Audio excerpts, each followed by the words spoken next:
नमस्कार दोस्तों, निष्ठा एजुकेशन में आपका स्वागत है। आज का हमारा टॉपिक है कक्षा 10वीं का दो चर वाले रैखिक समीकरण में से प्रतिस्थापन विधि वाले हम क्वेश्चन सॉल्व करेंगे। प्रतिस्थापन विधि और विलोपन विधि आपके इसमें दो बहुत इंपॉर्टेंट क्वेश्चंस हैं जो कि पेपर्स में पूछे जाते हैं। तो देखते हैं, हम चर्चा कर रहे हैं प्रतिस्थापन विधि के ऊपर से। देखिए, आपके पास जो क्वेश्चंस आते हैं वो इस प्रकार से आते हैं कि दो आपको समीकरण दिए होंगे। जैसे यहाँ पे लिखा है, पहला समीकरण क्या है, 7x माइनस 15y इक्वल 2 है, और दूसरा देखिए x प्लस 2y इक्वल 3 है। तो प्रतिस्थापन का मतलब समझिए, प्रतिस्थापन से ही हमको कैसा लग रहा है सुनने में कि हमको प्रतिस्थापित करना है। समझ में आ रहा है ना? अगर हम हिंदी में बोले तो प्रतिस्थापन का मतलब क्या होगा? प्रतिस्थापन का मीनिंग ये हो जाएगा कि हमको प्रतिस्थापित करना है किसी x का या y का मान निकाल के। अगर मान लो हम समीकरण 1 से x का मान निकाल रहे हैं तो समीकरण किस में रखेंगे? 2 में रखेंगे। और अगर मान लो आप क्या कर रहे हैं, समीकरण 2 से x या y का मान निकाल रहे हैं तो हम किस में रखेंगे? फिर समीकरण 1 में। कहने का मतलब x का मान हमको पक्षांतर कर देना है y वाली पूरी राशि उधर साइड, तो आपको x के बराबर मिलेगी कि नहीं मिलेगी? जैसे कि हम अभी आगे सवाल में सॉल्व करेंगे, उसको प्रतिस्थापित करके जब आप सॉल्व करेंगे तो यानी टर्म पूरी किस में बदल जाएगी? y में बदल जाएगी, और आप वहां से y का मान निकाल के आगे सॉल्व कर लेंगे, जैसे कि अब हम कर रहे हैं। देखिए, तो क्या हो जाएगा, सबसे पहले यहाँ पे हम देख रहे हैं कि समीकरण 1 है, मान लो, हाँ या नहीं, और ये समीकरण 2 हमने मान लिए।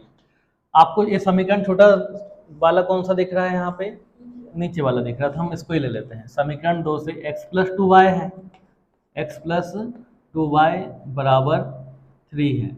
हम क्या कर रहे हैं? x का मान निकाल रहे हैं। यहाँ पे आप लोग ने पक्षांतर पढ़े हैं, कहने का मतलब 2y का हम कर देंगे पक्षांतर। x बराबर क्या मिलेगा हमको? 3 माइनस 2y। ये क्या हो गया यहाँ पे हमारे पास x का मान हमको मिल चुका है। मिला है कि नहीं बताइए? ये समीकरण नंबर 3 दे दीजिए, ज़्यादा ही इसको दे सकते हैं। क्या आपके पास x का मान है? हमने किससे निकाले हैं? समीकरण 2 से। ज़्यादा ही तो समीकरण 2 से लिख लेंगे आप, है ना? हल तो आपका पूरा यहाँ से ही होगा, कहने का मतलब आपको पूरे स्टेप लिखना पड़ेगा फिर से, ठीक है ना?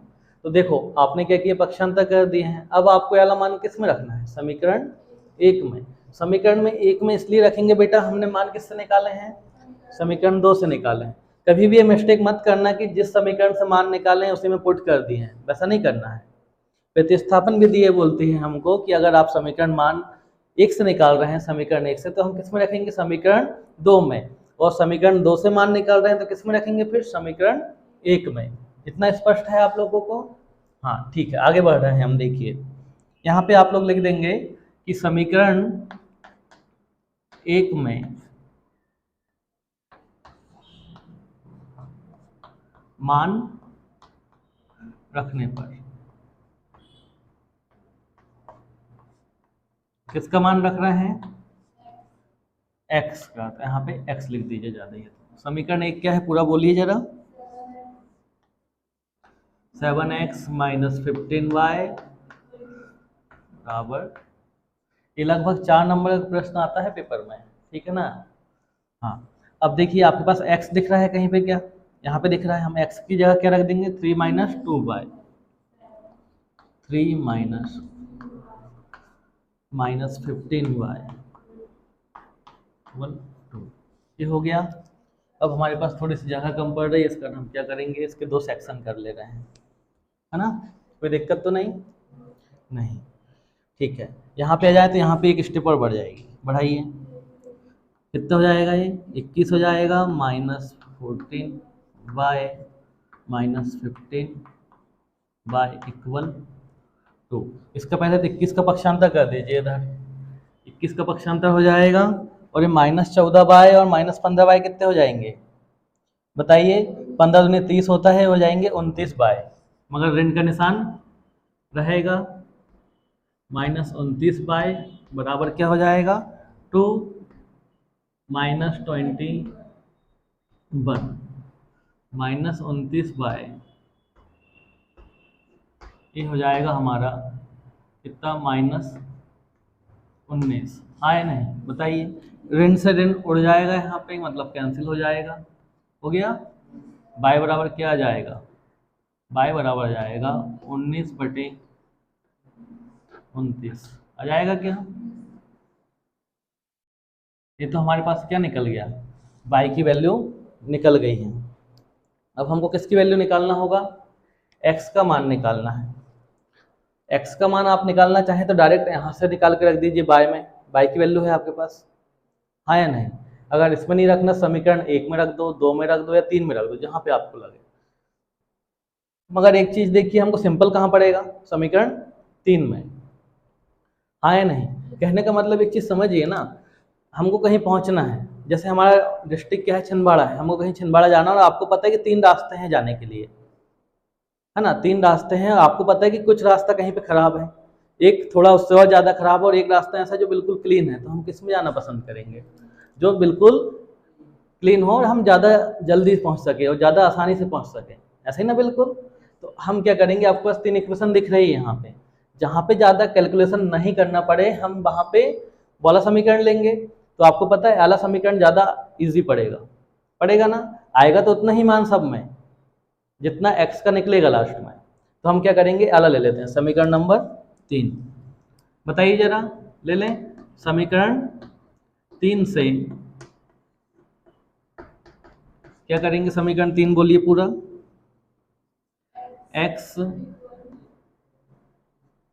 x इक्वल 3 माइनस, ये हो गया।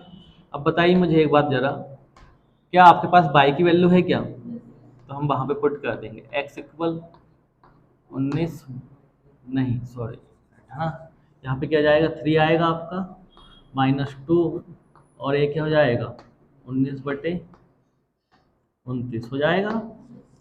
इसका हम क्या ले लेंगे, एलसीएम ले लेंगे कि नहीं, ले लीजिए एलसीएम। ये 29 आ गया, आपको पता है इसके नीचे कुछ नहीं, मान लो 1 है। 29 का टेबल आप 3 बार पढ़ेंगे तो आपको इसको 30 बना लीजिए, 30 दिया 90, 90 में से 3 कम किए तो कितना हो जाएगा, हाँ 87, ये 87 हो गया। माइनस करोगे आप, 19 दूनी कितना हो गया 38, हाँ या नहीं। इसको घटाइए आप, कितना जाएगा देखिए,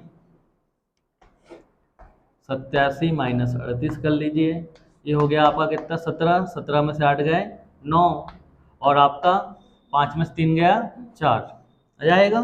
कहने का मतलब यहाँ पे आ जाएगा आपका 49/29।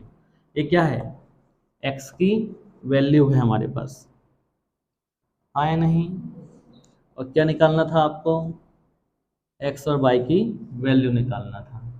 x बराबर ये हो गया और y बराबर आपके पास ये है, यही हमारा क्या है, आंसर है। तो क्या आप लोगों को समझ में आया कि नहीं। आप लास्ट में x और y की वैल्यू लिख देंगे, हमारे पास बोर्ड में यहाँ पे जगह है नहीं बची है, कहने का मतलब, ठीक है ना। सबसे पहले हम लोगों ने क्या किए थे, एक बार देखिए, हम लोग ने यहाँ पे किए हैं कि समीकरण है तो समझाने का रीज़न ये है, एक क्वेश्चन ही अगर हम कॉन्सेप्ट बेस पे पकड़ेंगे तो हमसे पूरे क्वेश्चन बन जाएंगे, कहने का मतलब आ रहा है कि नहीं समझ में आपको। एक क्वेश्चन अच्छे से समझ लिए तो प्रतिस्थापन वाले लगभग आपसे पूरे क्वेश्चंस बनेंगे जितने भी हैं। तो एक बार बेसिक से आप पूरा उसका समझिए। क्या किए थे हमने, समीकरण 2 थे हमारे पास, इसमें से हमने x का मान निकाले, यहाँ पे निकाले हैं। जब आपने यहाँ पे x का मान निकाले हैं तो देखिए x का मान आपने समीकरण 1 में पुट किए हैं, यहाँ पे किए हैं क्या, ये देखिए कर दिए हैं।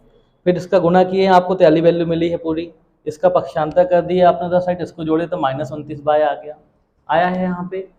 और देखिए फिर आपने उसका घटाया तो -19 मिला, और -19 से माइनस कैंसिल हो गया, ये चला गया आपका बटे में।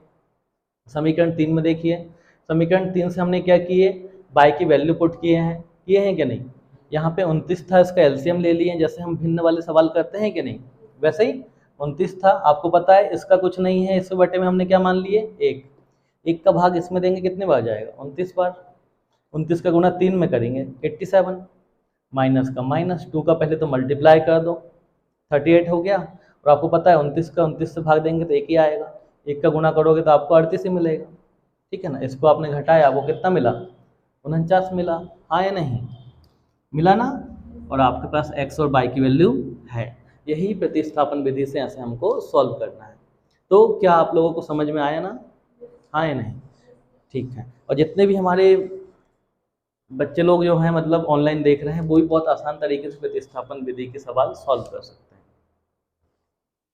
ठीक है ना? इसको पहले नोट कर लीजिए आप।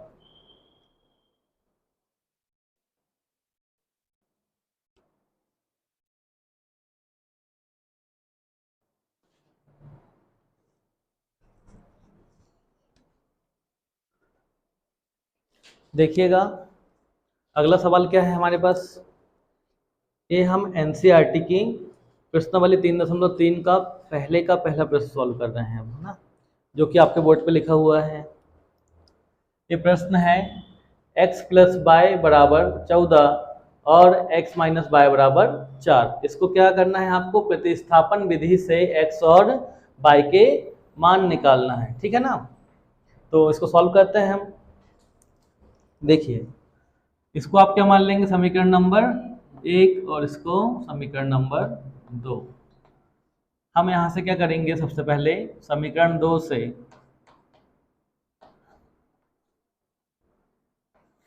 से x का मान निकालने पर, हाँ या नहीं? ठीक है, तो निकालते हैं। सबसे पहले आप समीकरण 2 लिखें, x माइनस वाई बराबर 4। क्या कर देंगे? पक्षांतर कर देंगे, x बराबर 4 धन वाई, ऐसे ही ना? क्या हमारे पास x का मान आ गया है? हम इसको क्या मान लेंगे? समीकरण नंबर 3। समीकरण नंबर 3 का मान उठा के हम समीकरण 1 में रखेंगे। समीकरण 3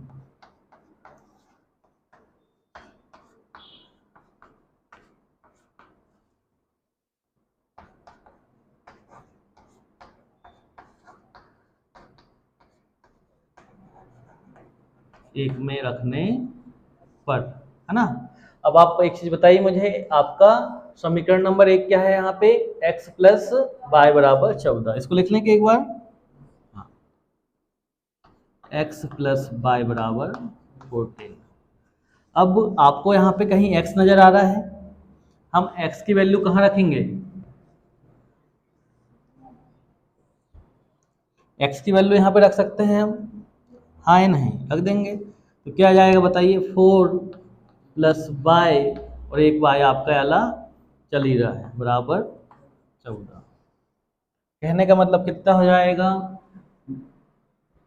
4 प्लस 2y बराबर 14, हाँ या नहीं? हो जाएगा। उसके बाद देखिएगा इसका हम कर देते हैं पक्षांतर। 2y बराबर 14 माइनस 4, ये हो जाएगा हमारा 2y बराबर 10 हो गया। y बराबर हो जाएगा 10/2। कहने का मतलब y बराबर 5, हाँ या नहीं? हो जाएगा। ये कैसे हुआ? 2 1 2, 2 पंचे 10। अब आपके पास y का मान है, यहाँ पे हमको क्या निकालना है? x का मान निकालना। हम क्या करेंगे? समीकरण 3 में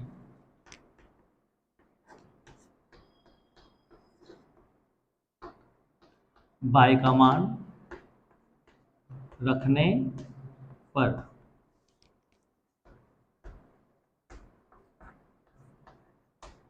तो देखिए जरा समीकरण 3 क्या है आपके पास? यहाँ पे x प्लस x बराबर 4 प्लस वाई, है ना?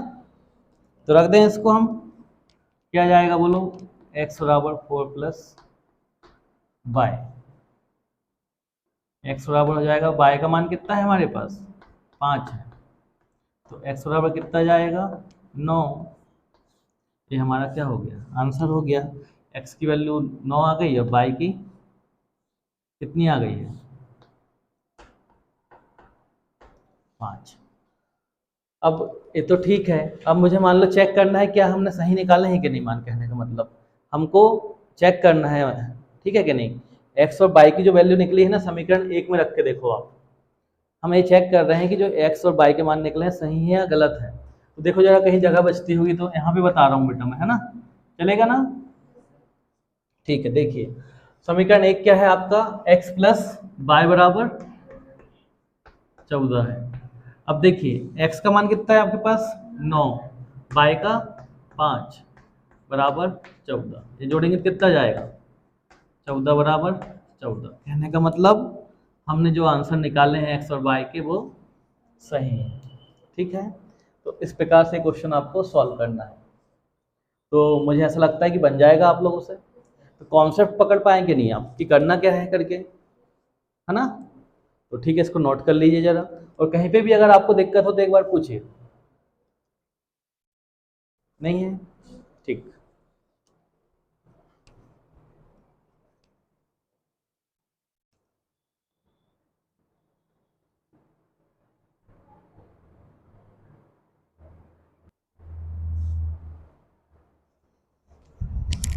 देखिएगा अगला प्रश्न क्या है हमारा, आपकी बुक का 3.3 का क्वेश्चन नंबर दूसरा है। ये मोस्ट आईएमपी क्वेश्चन है बेटा, ये पेपर में बार बार रिपीट होता है। ठीक है क्या,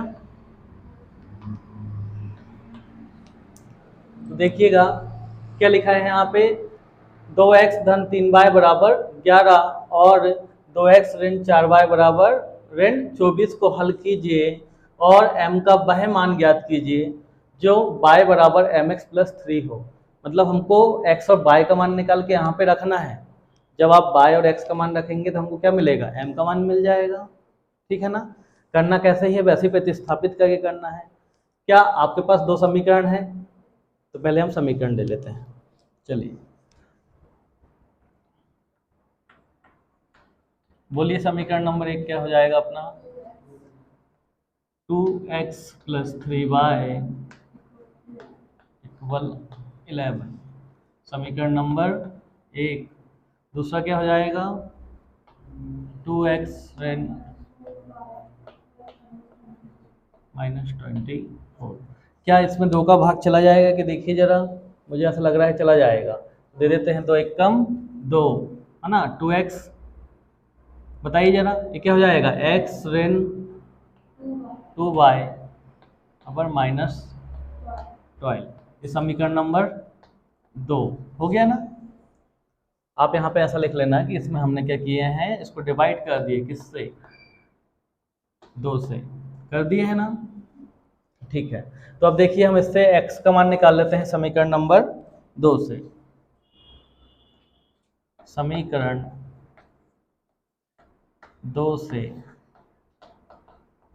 x का मान निकालने पर तो लिख लें हम x ऋण 2y बराबर ऋण 12, इसका पक्षांतर हो जाएगा 2y का पक्षांतर हो जाएगा कि नहीं, तो ऋण 12 क्या हो जाएगा प्लस 2y।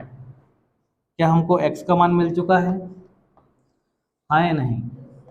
हम इसको उठा के कहाँ रख देंगे, समीकरण नंबर 3 में नहीं रखेंगे, ये समीकरण 3 हो गया हमारा, समीकरण 1 में वैल्यू पुट करेंगे, है ना। तो देखो जरा समीकरण नंबर 1 क्या है हमारा, समीकरण नंबर 1 आपका है 2x प्लस 3y इक्वल 11। तो हम यहाँ पे मान रखेंगे समीकरण 1 से।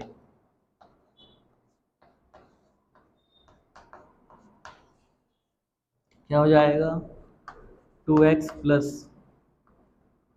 3y बराबर 11। ठीक है ना,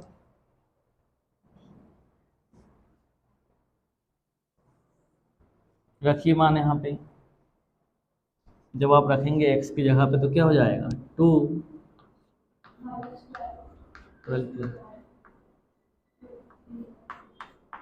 प्लस 3y इक्वल 11। करिए, इसका गुना किया जाएगा यहाँ पे, -24 प्लस 4y, हाँ plus 4y plus 3y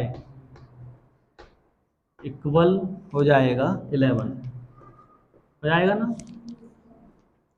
4y और 3y हो गया आपका, -24 जाके उधर क्या हो जाएगा +24 हो जाएगा।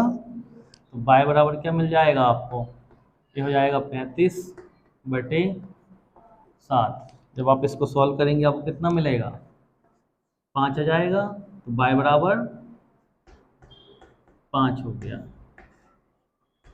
जब y बराबर 5 हो गया तो हम यहाँ पे मान रख सकते हैं, आए नहीं, समीकरण 3 से।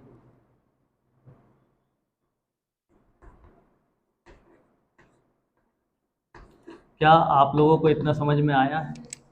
अभी हमने कुछ नहीं किए, देखिए सर, ये आपको सिर्फ क्वेश्चन थोड़ा सा घुमा के दे दिया कि एक्स वाई का मान पुट करिए और एम का मान निकालिए। करना क्या है, प्रतिस्थापित विधि से ही करना है। समीकरण 1 था, हमने यहाँ पे 2 का भाग दिए हैं। 2 का भाग देने के बाद आप देखो ये समीकरण मिला आपको, x ऋण 2y बराबर -12 मिला है। उसके बाद यहाँ पे देखिए हमने क्या किए, x का मान यहाँ पे प्रतिस्थापित करके हमने क्या निकाल लिए, x का मान निकाल लिए। ये क्या है, समीकरण नंबर 3 हो गया कि नहीं? ठीक है। अब देखिए समीकरण 3 में हम क्या रखेंगे, मान पुट करेंगे। x बराबर ऋण 12 प्लस 2, y की जगह क्या रख देंगे, 5 रख देंगे ना। ये हो जाएगा ऋण 12 प्लस 10। x बराबर कितना मिलेगा आपको, ऋण 2। बताइए जरा, मिलेगा कि नहीं? ये तो अभी क्वेश्चन कंप्लीट नहीं हुआ हमारा, हम कहाँ तक पहुँचे हैं, सिर्फ x और y के मान निकाल रहे हैं हमने। अभी हमको क्या करना है, आगे हमको ये समीकरण उठाना होगा, y बराबर mx प्लस 3। क्या आपके पास y का मान है क्या, कितना है, 5, और m तो m ही रहेगा आपका। x का मान कितना हो गया, -2 प्लस 3, हाँ या नहीं, ये हो गया। उसके बाद देखिए ये 5 चलेगा ही, मान लो आपका ये कितना हो जाएगा, -2m प्लस 3, इसका पक्षांतर हो गया किसका, 3 का, 5 माइनस 3 बराबर -2m, ये बचा आपका 2, आए नहीं, इक्वल -2m। कहने का मतलब ये किसके बटे में जाएगा, इसके 2/-2, कितना मिलेगा, m इक्वल -1। आंसर चेक करके देखिएगा, आपको -1 ही मिलेगा m का मान, है ना, मिलेगा। जो कि बहुत सिंपल है बेटा, ये क्वेश्चन ज़्यादा टफ नहीं है, सिर्फ a बढ़ा दिया उसने कि y बराबर mx प्लस 3 कर दिया है, ठीक है ना। तो क्या पहले एक चीज़ मुझे बताइए, आपको कोई स्टेप ऐसी लग रही है इसमें जो आपको समझ में नहीं आया? नहीं लग रहा? ये क्वेश्चन मोस्ट IMP है, ठीक है ना, पेपर में पूछता है, इसको नोट कीजिए।